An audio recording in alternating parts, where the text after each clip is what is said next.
Prior to being shunned by the community, he is a distinguished member of the community. He owns a sawmill. His father is obviously a prominent minister in the area.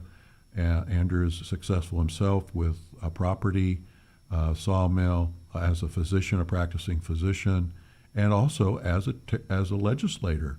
He runs for office and is elected to the first Free State Party legislature in Kansas.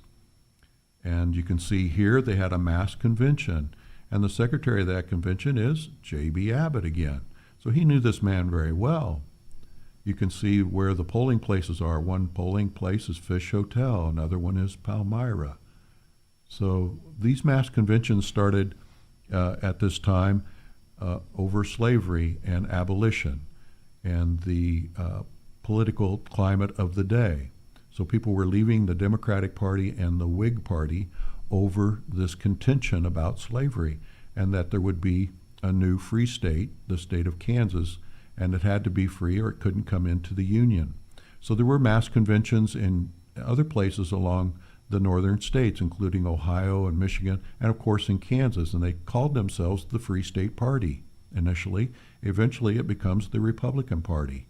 Now, many of them have claimed that they started the Republican Party, but really it was a movement across multiple states and initially known as the Free State Party. The seating of this territorial legislature is a big event. It's the first Free State legislature, and there's this entourage that you can see in this mural, and this mural hangs at the Watkins Museum in Lawrence, Kansas, as a part of an exhibit of General Lane. And General Lane escorts these folks.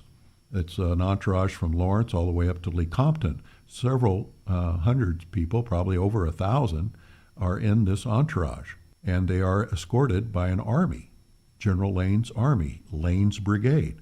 They also have an army band. This is a big event.